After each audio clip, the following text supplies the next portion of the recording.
The Smurfs Christmas Special will return after these messages.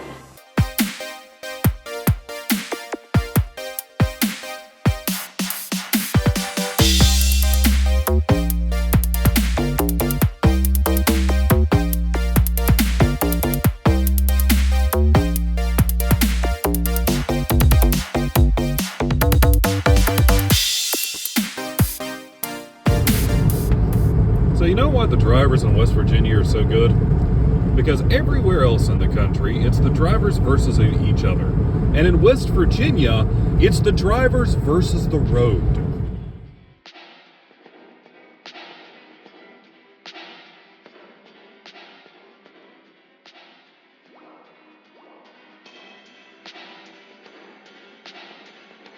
Happy holidays and Merry Christmas from Unicom Productions. I'm your cruise director, Kristen, and in this video, we're going to explore not one, but two malls from the area I live in, see their Christmas decorations, and talk about why we think they're managing to stay as full and busy as they are.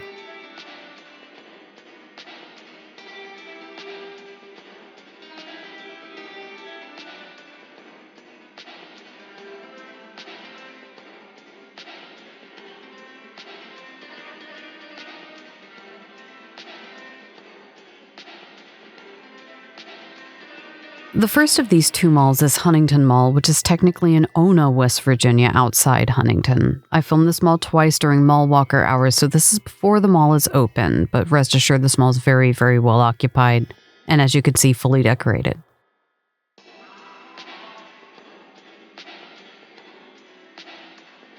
We're just getting the view that people who work in the mall get as they're starting their day. When I worked in the mall, there was always something really cool about this time of day. Most of the malls I worked in, before I opened for the day, I'd have to wander around and get change at the bank, etc., stop and get coffee and breakfast in the food court, and sneak back in under the gate to get ready to open.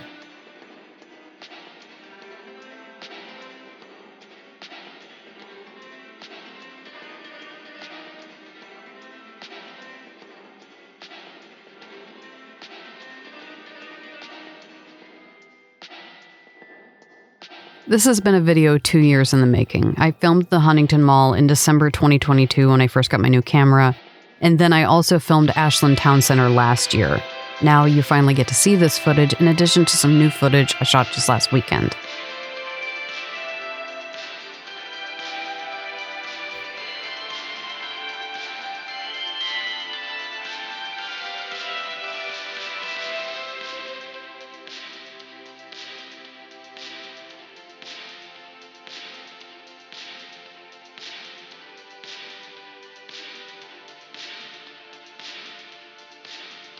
Huntington Mall opened on February 3, 1981, after about 5 years of discussion and competing proposals to be the first to build a mall in the region. The Huntington, Ashland, Ironton tri-state area did not yet have a mall, and the Charleston area only at the time had tiny Kanawha Mall, as Charleston Town Center wouldn't be built for another 2 more years.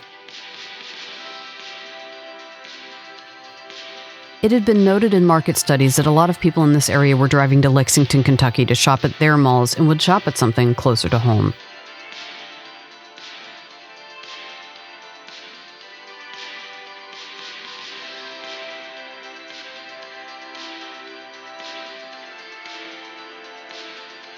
This mall could have been built in one of 4 locations, one of which was in downtown Huntington.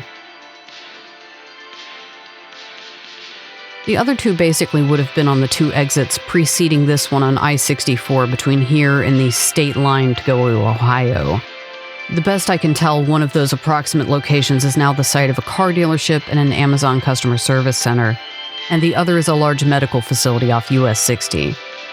The proposal for the US 60 location had the most legs, losing momentum when a proposed tax abatement was offered to the mall's developers that angered downtown business owners.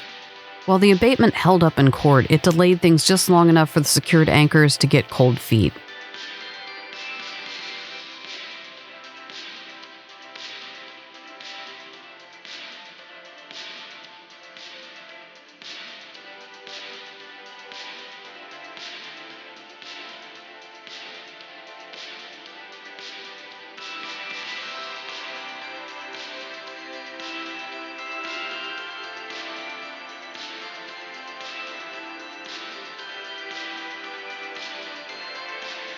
Which brings us to Cafaro Properties, which were the original developers of the mall who still own it today, something I certainly don't hear of often, especially in malls this age.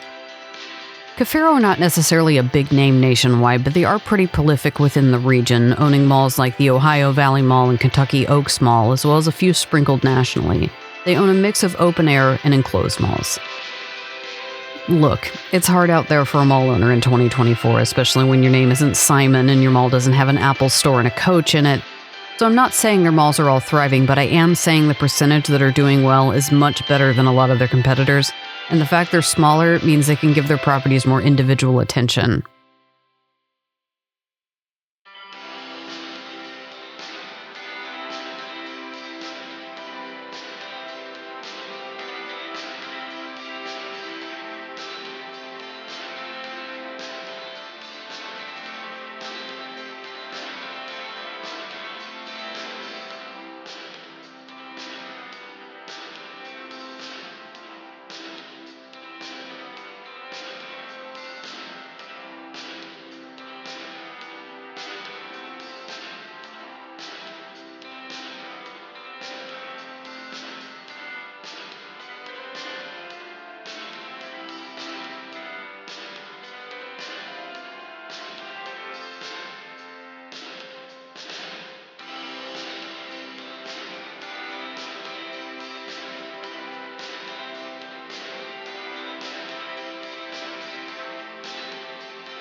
I'm always amused when I find a holiday advertising circular that gives some of the mall's stores at any given moment. It kind of gives you a glimpse into where the culture was and what sort of things people found clever at the time.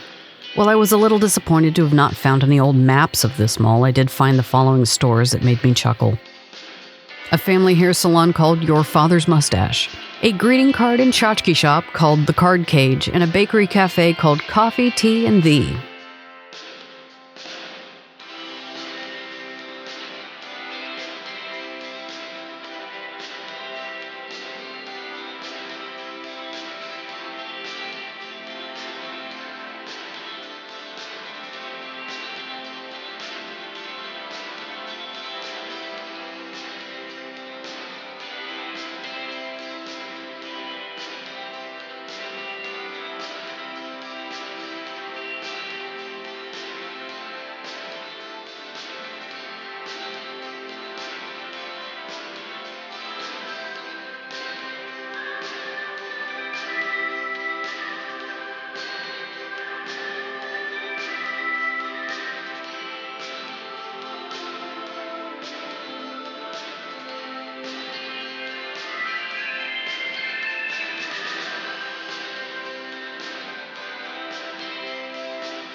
In the same circular, and this was around 1986, York Steakhouse was offering a little special for the busy Christmas shopping mom in your life. A whole slab of ribs for $6.49 to take home when your hair appointment ran a little long.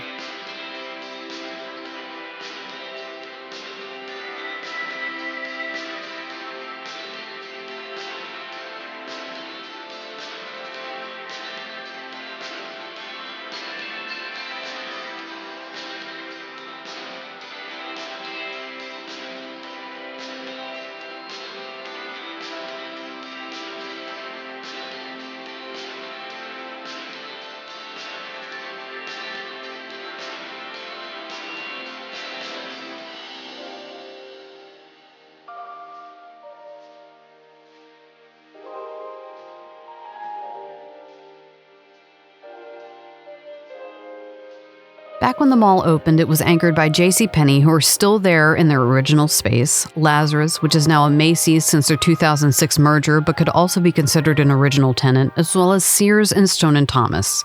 In 1990, a location of the discount chain Farmore opened at the mall as well, and it was roughly where the movie theater is now.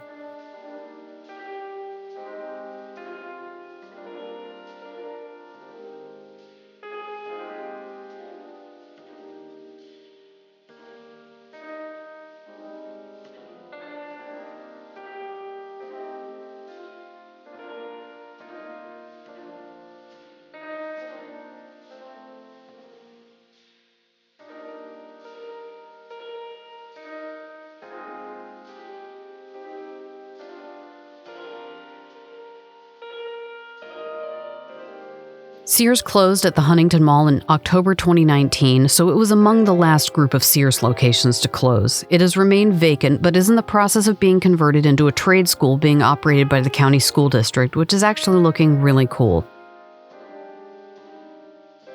It feels almost more like a community college, and the pictures make it look great. A really great reuse of the space for something the area could really use.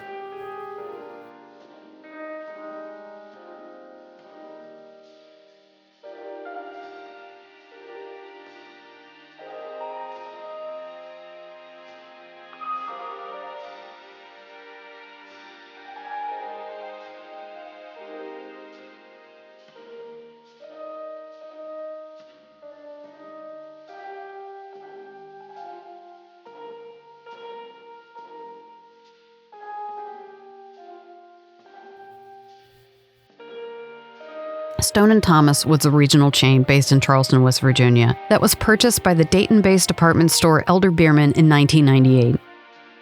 Elder Beerman remained at the Huntington Mall until January of 2016, and about a year later, their space was split between a Forever 21 and a combination Home Goods TJ Maxx location.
Now up ahead, there's a little piece of Huntington Mall history, and I think food court design history in a nutshell.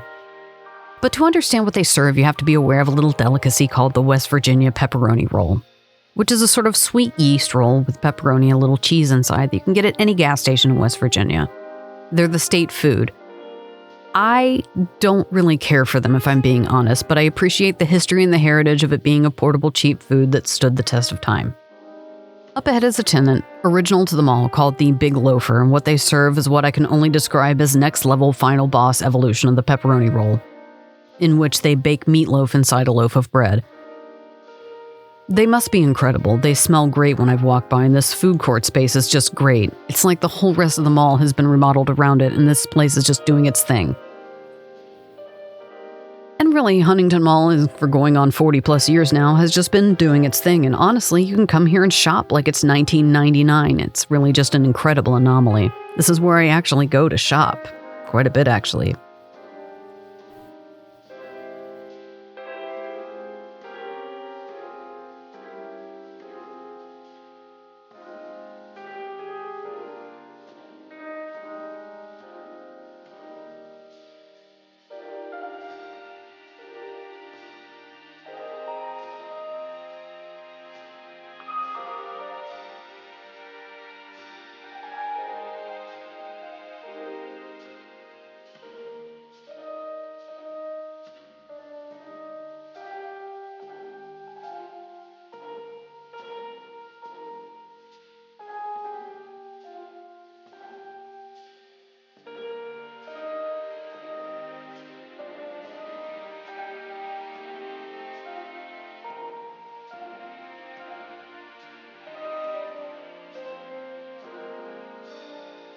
It's about here we move into our 2024 footage, which I shot just last weekend, and as you can see, not a lot has changed, and you're going to see some tenants move around, but I'm not really seeing a lot of big closures here other than Route 21, which shut down nationwide this year.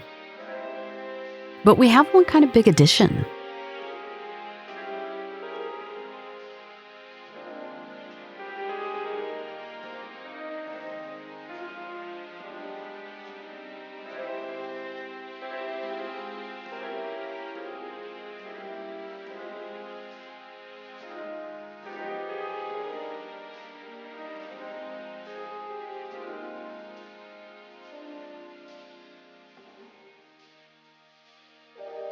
The Forever 21 closed here in 2019 when they did a big round of closing, and it had a big arcade in it when we moved here in 2020. It recently, over the summer, became a Dave & Buster's, and it's kind of interesting how they did it because they not only used the old Forever 21, but a portion of the mall guts and a store space that attached to it. So the Dave & Buster's has 2 entrances within the mall, which is smart. It kind of forces you to walk around inside the mall a bit more and maybe make a few stops before you settle into playing games.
Huntington Mall, and its sister we're going to be discussing shortly, doesn't really have a lot of competition to speak of. The Huntington Barbersville area has a couple small big box power centers, but nothing walkable where you can kind of linger.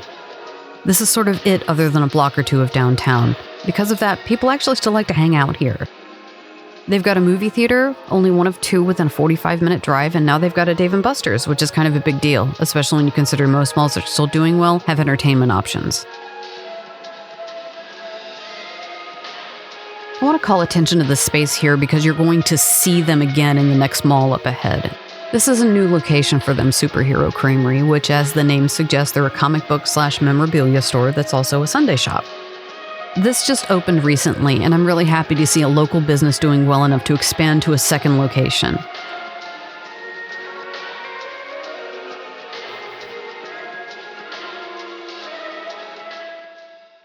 Y'all don't know nothing about Sheetz. Sheetz is the best place ever. All your Wawas and your Buc-ee's. Okay, Buc-ee's might be better. But Sheetz is the good stuff.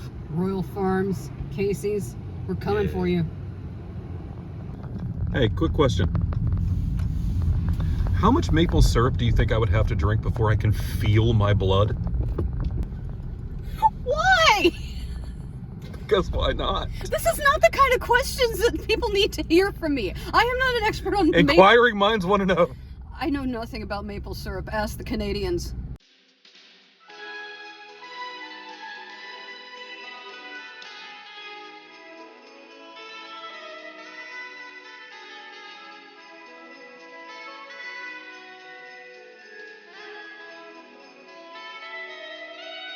Ashland Town Center in Ashland, Kentucky, for those who take an interest in such things, comes with quite a pedigree, having been designed into a joint venture between Glimcher Realty Trust, Crown American, and the Edward J. DeBartolo Company. For those who are not nerds about such things, those are among the 3 most important names in malls in Ohio and Pennsylvania.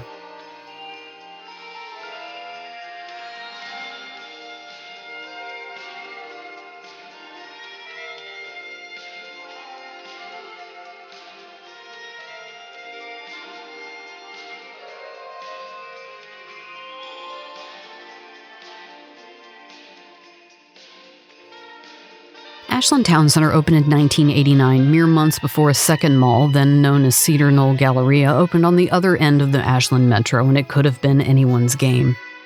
Neither mall was fully leased when they opened. In fact, both were about 60% leased, which was not considered normal at the time. An analyst for the International Council of Shopping Centers, Don Pendley, was quoted as saying those figures were on the low side and that 94% occupancy was the norm. Now, for those of you who only remember malls as they are now, 94% occupancy was the norm.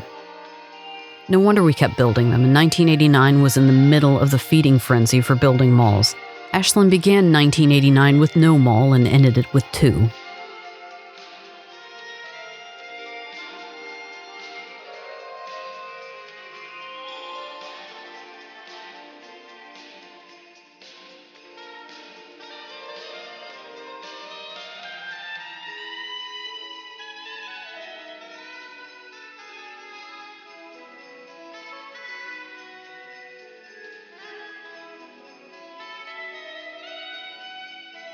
Ooh, hot topic. Okay, stay on task, Kristen.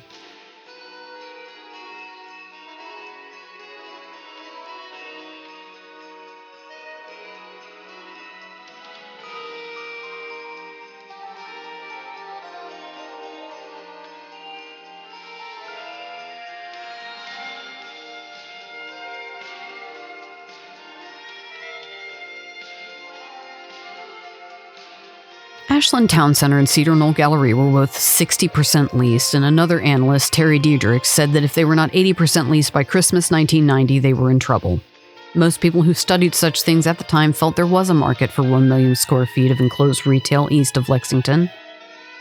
And it turns out they were incorrect, partially because 1.5 million was already open and established across the state line in Huntington, 25 minutes away. While Ashland Town Center was never able to exceed their goal of being 80% leased by Christmas 1990, Cedar Knoll Galleria never exceeded 60 to 70% occupancy in its life as a mall.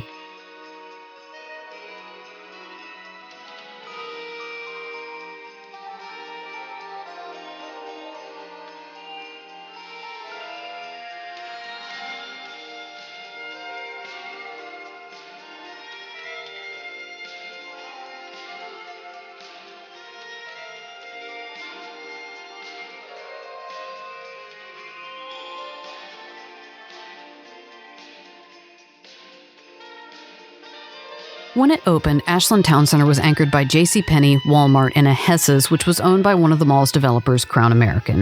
In 1990, a Goody's Family Clothing opened as the fourth anchor.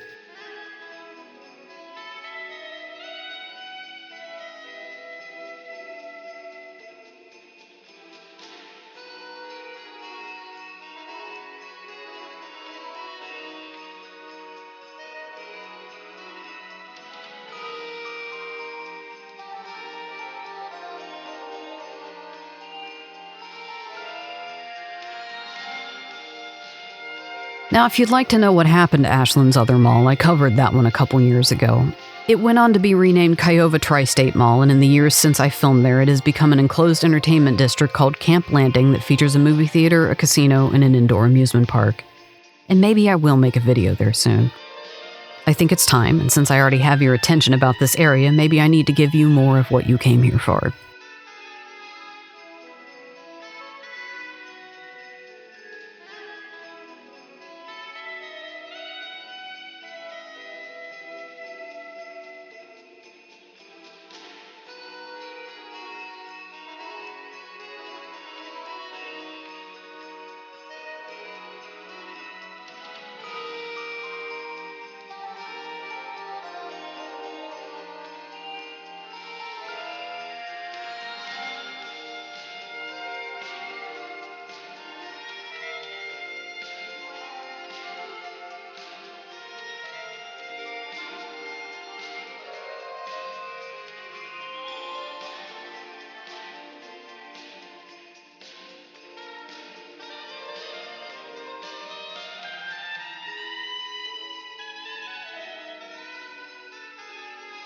In 1992, 6,500 people descended upon the mall who had been afflicted with a condition distinguished by effects on the heart, the achy-breaky kind.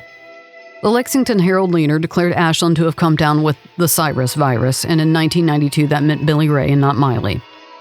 Billy Ray Cyrus is in fact from nearby Flatwoods, Kentucky, so the locals wanted to look at their favorite hometown celebrity. A Walmart employee was scratched by an older lady and said she had members of the crowd trying to get by her by crawling between her legs. After all the shenanigans, Cyrus made an Elvis-style exit through a vacant store into a waiting car. Fans tore posters off the walls and attempted to steal the bottle of water Cyrus had been drinking from. Never underestimate the power of the mullet. Some people just can't handle the responsibility of business in the front and party in the back. It's a delicate balance.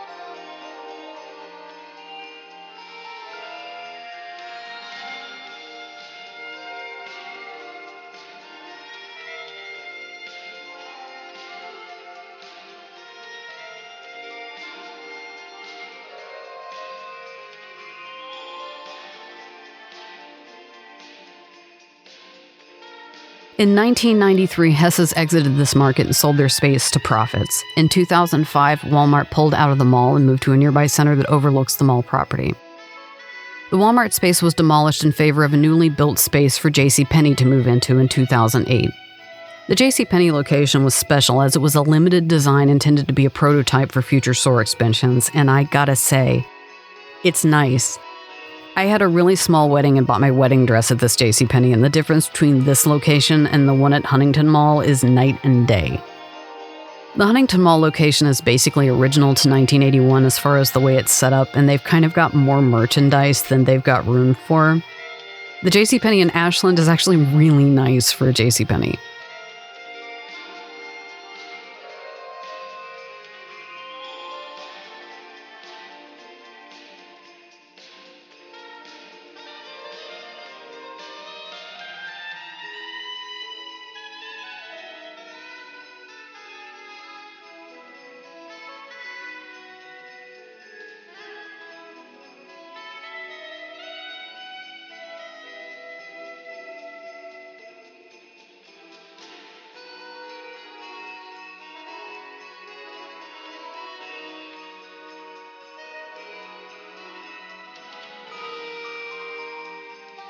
When JCPenney vacated their former space, it was converted into a Belk Menon home, and a portion that faced into the parking lot became a Joann Fabric.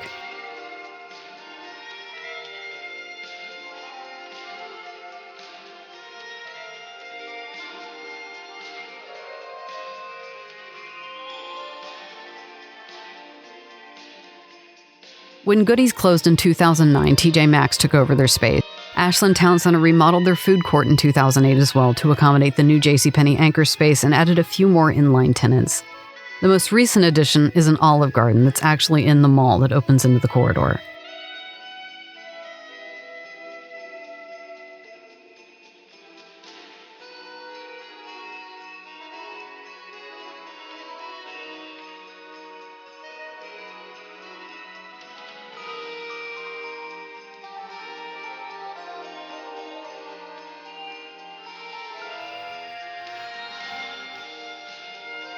See, I told you we'd see Superhero Creamery again, and they actually just moved into this space not long ago, and hey, the mall is open now.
So why are both of these malls doing so well? Lack of competition is kind of first and foremost. If you're in Huntington, the next mall that's actually doing really well, if you're heading east, is in Beckley, 90 minutes away.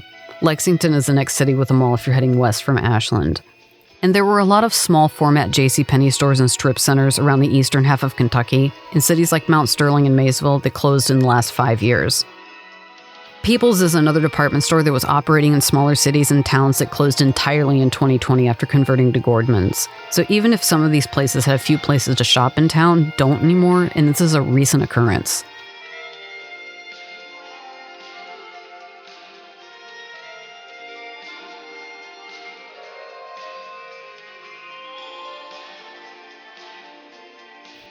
Is that a Kuromi poncho hanging there? Yes, it is. Did I buy it? No, I didn't, but I bought the Hello Kitty one on the other side of the kiosk. I'm wearing it while I'm recording this, actually.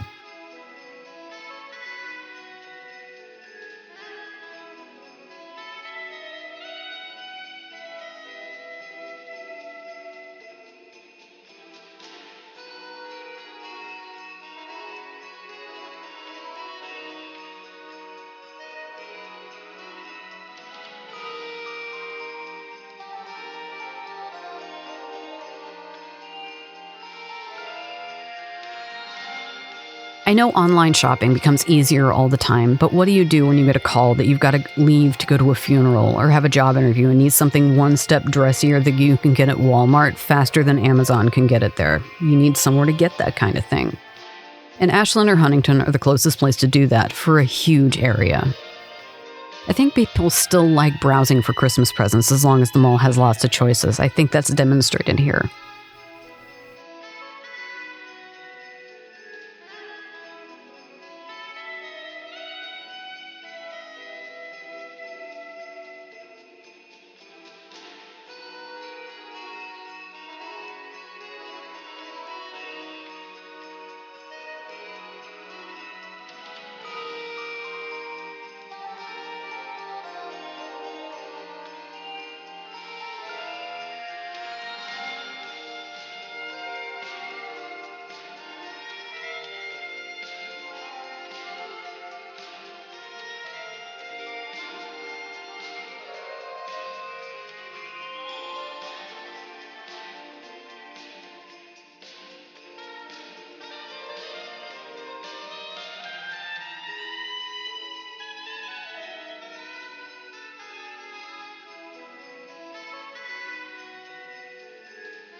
I also went in Miniso for the first time, which also recently opened at the Huntington Mall, and man, oh man, I'm glad my hands are too busy to reach for my wallet in here.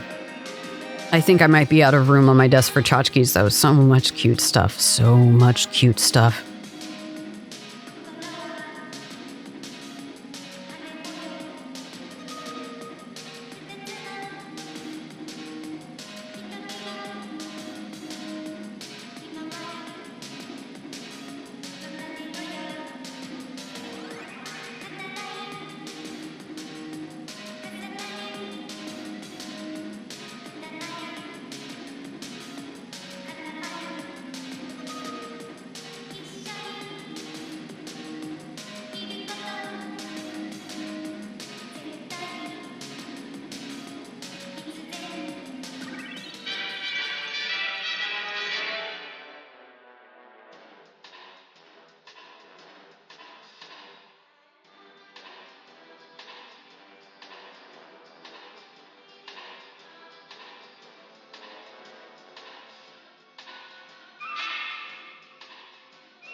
Well, this will close out 2024 for us here on the channel, and I hope you've enjoyed the evening of premieres we've been able to be part of tonight.